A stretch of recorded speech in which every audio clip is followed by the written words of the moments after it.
যারা খামার করেন তাদের জন্য আজকের ভিডিও দেখেন। অনেকে এই কোরবানিতে তাদের উৎপাদিত পণ্য যেমন মাংসের কোরবানির যোগ্য যে পশুগুলো আছেন তাদের ন্যায্য মূল্য অনেকে পেয়েছেন, অনেকে পায় নাই। আমরা আমাদের খামারের গরু 7 থেকে 8 দিন আগে সেল করে ফেলেছি ঈদের।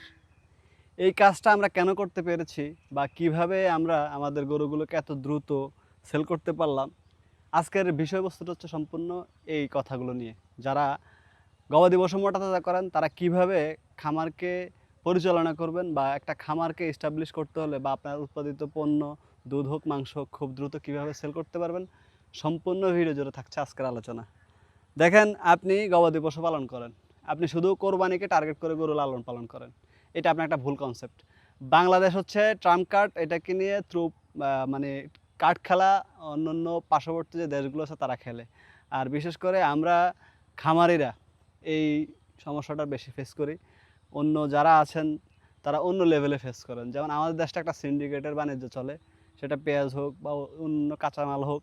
যে যখনই আমাদের দেশে যে জিনিসগুলো ভালো একটা বাজার থাকে তখন ওই সেক্টরটাকে ধ্বংস করার জন্য দাদারা বা পার্শ্ববর্তী যারা আছেন তারা ধ্বংসের একটা যোগ্য লীলা খেলার ছক আঁকেন, যেটা খুব ঠান্ডা মাথায় পুরো পরিকল্পিত হোক। যাক, আজকের বিষয়বস্তু সেটি নয়, সেটি আমার বিষয়বস্তুটা হচ্ছে আপনি আপনার খামারের, আপনি কি খামার করা ছেড়ে দিবেন যে পরিমাণ দানাদার খাবার, যে পরিমাণ দাম, এই দামের দানাদার খাবার খাইয়ে যখন আপনি আপনার খামারের উৎপাদিত যে দুধ এবং মাংস সঠিকভাবে সেল করতে পারেন না, তখন আপনি হতাশ হয়ে যান। আজকের আমার ভিডিও দেখলে আপনি আশা করি এই বিষয়টা থেকে একটু ক্লিয়ার হয়ে যেতে পারবেন। দেখেন, আপনি সারা বছর গরু কেন পালবেন? একটা গরুকে সারা বছর 1 লাখ টাকাকে সারা বছর পালার তো দরকার নেই। আপনি একটা গরুকে বা একটা গরুর টাকাকে, একটা পুঁজিকে সারা বছরে 3টা ভাগে ভাগ করবেন, 3টা বার ইউটিলাইজ করবেন। যেমন এখন ঈদের পর আপনি যে গরুগুলো সংগ্রহ করেন সেগুলো সর্বোচ্চ 3 থেকে 4 মাস, এরপরে রমজানের জন্য, এরপরে কোরবানের জন্য, এইভাবে আপনি একটা সাইকেল সাজান। আর আপনি আপনার খামারের গরু সেল করতে পারবেন খুব দ্রুত, সেটা হচ্ছে মিট কোয়ালিটি। আপনি দেখেন, আমি এই যে ভিডিওতে যেটা দিচ্ছি, একটা গরু জবাই করার পর যদি 30 থেকে 40 কেজি শুধু চর্বি হয়, তাহলে 1 মণ গোশতের দাম যদি 30,000 টাকা পরে, আমি 30,000 টাকা ঠকে গেলাম। সেখানে 2-4-5 কেজি হলে সেটা সহনশীল, কিন্তু সেখানে যদি 30-40 কেজি চর্বি হয়ে যায় তাহলে কিন্তু সেটা সহনশীল না। তা আমরা আমাদের খামারের কাস্টমার স্যাটিসফ্যাকশন, কারণ আমাদের মিট কোয়ালিটি আমরা ভালো রাখি। এবার আসেন আপনি কীভাবে মিট কোয়ালিটি ভালো রাখবেন। সারা দেশেই যারা 2-4-5টা প্রান্তিক 2-4-5টা গরু লালন পালন করেন গৃহস্থ পর্যায়ে, বা যারা মৌসুমি খামারি 5-6 মাস গরু মোটাতাজা করেন, তাদের ভিতরে বিভিন্ন কলা কৌশলে তারা গবাদি পশুকে খুব দ্রুত মোটাতাজা করতে গিয়ে তারা বিভিন্নভাবে বিভিন্ন অসৎ উপায় অবলম্বন করে। আমরা কিন্তু এই জিনিসটা করছি না, কারণ আমরা আমাদের মিট কোয়ালিটির দিকে ফোকাস করি বেশি। কারণ আমরা কাস্টমার স্যাটিসফ্যাকশনটা যদি করতে পারি, কাস্টমার যদি আমাদের কাছ থেকে সন্তুষ্ট হয় 5-10 হাজার টাকা কমে হোক বেশিতে হোক, তখন ওই কাস্টমারটাকে আমরা পরবর্তী বছরে পাই বা তারা আমাদের কাছ থেকে নেয়, কারণ আমাদের মিট কোয়ালিটি ভালো থাকে। এবার আপনিও পারবেন আপনার খামারের দুধ এবং মাংস মিট কোয়ালিটি ভালো করতে। আপনি যদি মোটাতাজা করেন, অবশ্যই আপনাকে কার্বোহাইড্রেট পরিমাণ 55%-এর উপরে যাওয়া যাবে না, ফিট খাওয়ানো যাবে না, এবং প্রোটিন যে ডাল জাতীয় ভুসিগুলো সেগুলো একটু বেশি দিতে হবে। এখন খরচ, অনেকে প্রশ্ন করতেন যে ভাই খরচ তো বেশি হয়ে যায়। হ্যাঁ, খরচ তো বেশি হবেই, কিন্তু ওই খরচের মাঝখান দিয়ে আপনাকে লাভ বের করে নিয়ে আসতে হবে। এটাই হচ্ছে আপনার দক্ষতা, আপনার স্কিল। আপনি যদি খুদের জাউ ভাত খাওয়ান, ফিট খাওয়ান, তাহলে কি আপনার গরুর কাছ থেকে আপনি কাঙ্ক্ষিত মাংস পাবেন, দাম পাবেন, কিন্তু আপনার কাস্টমারের যে মানসিকতা অর্জন বা স্যাটিসফ্যাকশন বা সন্তুষ্টি, সেটা কিন্তু আপনি অর্জন করতে পারলেন না। তাই আপনাকে আপনার মাংসের কোয়ালিটি ভালো করতে হবে এবং বছরে 3 বার আপনি রিসাইকেল করে একটা টাকাকে, 1 লাখ টাকাকে আপনি সেটাকে বিনিয়োগ করতে হবে। আপনার কৃমিমুক্ত করার পরে, লিভার টনিক, জিঙ্ক দেওয়ার পরে 3 মাস যদি আপনি সেখান থেকে 1 লাখ টাকাকে, যদি 1 লাখ টাকা গরু কেনার পরে বা মহিষ কেনার পরে আপনি যদি সেটাকে আপনি 1,40,000 টাকা সেল করতে পারেন, 10,000 টাকা খরচ হয়, বিক্রি করে দেন। সৌন্দর্যের দাম, সৌন্দর্য খেলা হবে 3 মাস। রমজান থেকে সৌন্দর্যের খেলাটা হবে 3 মাস।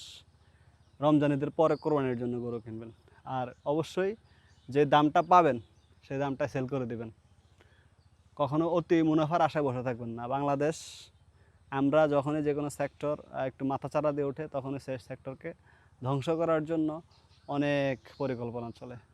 দুধের কোয়ালিটিও ভালো থাকবে, আপনি পানির ঘাস কম খাওয়াবেন, দানাদার খাবার দেবেন, দিনের 2 টাইম খড় দিবেন, গরু জাবর কাটবে, খড়ে আপনার দুধের কোয়ালিটি ভালো করবে। ফ্রেশ খাবার দিবেন। আপনার দুধের কোয়ালিটি ভালো হলে আপনি দুধ 80 টাকায় সেল করতে পারবেন, 85 টাকায় সেল করতে পারবেন। সবাই 70 টাকা করলে আপনি 5 টাকা কেজিতে বেশি করতে পারবেন, কিন্তু আপনি আগে ওই জিনিসটা আপনার জাহির করতে হবে, বুঝাইতে হবে কাস্টমারকে যে আমার প্রোডাক্ট ভালো বা আমার দুধ ভালো, মাংস ভালো। আমরা আমাদের গরু 7 দিন আগে সেল করে ফেলছি, ভালো ভালো দামে সেল করছি। আমি যে গরু 1,80,000 টাকা সেল করছি, পরে দেখলাম যে 1,30,000, 25,000, 40,000 টাকাও সেই গরু সেল হচ্ছে। বাজার পড়ে গেছে, কিছু করার নেই। আর ভোক্তা যারা গবাদি পশু কিনে খান বা কোরবানি দেন, আপনাদের উদ্দেশ্যে একটা কথা বলি, সেটা হচ্ছে দেখেন, আপনারা সারা বছর মাংস খান 850 টাকা, 800 টাকা, 750 টাকা, 750 টাকা যদি ধরি তাহলে মন আসে 30,000 টাকা। কিন্তু কোরবানির সময় আসলে আপনারা 600 টাকা কেজিতে 24,000 টাকা মনে গরু কিনতে চান। আপনাদের কোরবানি নিয়ে একটা প্রশ্ন থেকে যায়, কাউকে ঠকিয়ে কোরবানি আসলে এটা একটা প্রশ্ন থেকেই যায় আমাদের খামারিদের, যারা লালন পালন করে গবাদি পশু। আর আপনারা যদি ন্যায্য দাম দেন তাহলে অবশ্যই আমরাও ন্যায্য দামে আপনাদেরকে দেব।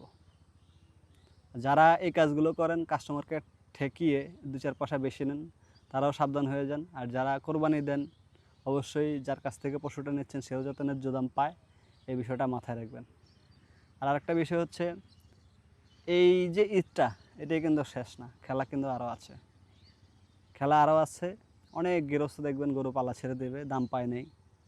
অনেকেই আছে নতুন করে আসবেন যাবেন, কিন্তু বাংলাদেশের এই গবাদি পশু পালন সেক্টরটাকে অস্থিতিশীল করার জন্য যে চক্রান্ত চলছে, সেটা অনেকটা তারা সফল হয়ে গেছে। তো আমরা এদিকে যাব না। আমরা আমাদের জায়গা থেকে আপনি যে পুঁজিটা খাটাচ্ছেন, আপনার কৌশল, ব্যবসায়িক কৌশলে আপনি আপনার গবাদি পশু সেল করে ফেলবেন। অতি মুনাফার দরকার নেই। আপনি যোগ বিয়োগ টেনে দেখবেন যে আমি প্রথমে, আমার অনেক ভিডিও আছে এরকম, আমি বলেছি যে ভাই আপনি অতি মুনাফা করতে গিয়ে গরু লাস্টে কম দামে বিক্রি করবেন না। আর গরুকে যাও, ভাত, ফিড এগুলো দিবেন না। এগুলো দিলে মাংসের যে কোয়ালিটি, পরতে পরতে চর্বি হবে, মাংসের চর্বির পরিমাণ বেশি হবে। তখন যে কাস্টমারটা 1 বছর আপনার কাছ থেকে গরু নিয়ে কোরবানি দেবে, সে পরের বছর কিন্তু আপনার কাছ থেকে গরু নিয়ে কোরবানি দেবে না, আপনি পাবেন না। যদি একবার সে মাংসের কোয়ালিটি ভালো পায়, তখন সে করবে কি, আপনার আশেপাশে যারা আছে তাদেরকেও বলবে যে না, অমুক খামার থেকে গরু নিয়ে আসছি, তাদের গরুর মাংসের কোয়ালিটি খুবই ভালো, তাদের গরু ভালো। তখন একটা প্রচার হয়ে যাবে, আপনার খামারের গরু আর থাকবে না, আপনিও সেল করতে পারবেন। আশেপাশে ব্যাপারী আছে, তাদের সাথে সখ্যতা রাখুন। 2-4-500 একটা গরু যদি বিক্রি করেন তার মাধ্যমে, তাকে 2-4-500-1,000 টাকা দিন, সে আরেকটা কাস্টমার নিয়ে আসবে। এইভাবে আপনার মার্কেটটা আপনাকে তৈরি করে নিতে হবে। এখানে আপনার বিজনেসটাকে আপনি স্টেবল করতে হলে আপনাকে কৌশল অবলম্বন করতে হবে প্রতিনিয়ত। এই কৌশলটাই আমাদের খামারিদের জানা দরকার। আর মাংসের কোয়ালিটি ভালো করতে অবশ্যই প্রোটিন জাতীয় যে খাদ্যগুলো, যেমন ডাল ভুসি, মসুরি ভুসি, অ্যাঙ্করের ভুসি, ডাবরির ভুসি, এই যে খাদ্যগুলো আছে সেগুলোর দিকে আপনাকে ফোকাস করতে হবে। তাহলেই আপনি মাংসের কোয়ালিটি ভালো করতে পারবেন। আর ইস্ট ফার্মেন্টেশন দিলে আপনার দানাদার খাদ্য খরচ 20-25% কমিয়ে আনা সম্ভব। পাশাপাশি ঘাস থাকবে। আমাদের অল্প সময়ে 3 মাসে গরুর ওয়েট গেইন করার দরকার নেই, ধীরে ধীরে করেন, খাবারের পরিমাণ ওইভাবে রাখেন। 6 মাসের প্রজেক্ট হলে 3টা করে first stage, second stage, third stage, ফিনিশারে ওইভাবে খাবার দাবার দেন, এইভাবে করেন। আর গরু নিয়ে আসছেন, কৃমিমুক্ত করার পরে লিভার টনিক জিঙ্ক দেওয়ার পরে যদি ব্যাপারীরা ডাকেন, যদি লাভ পান, সেল করে দেন।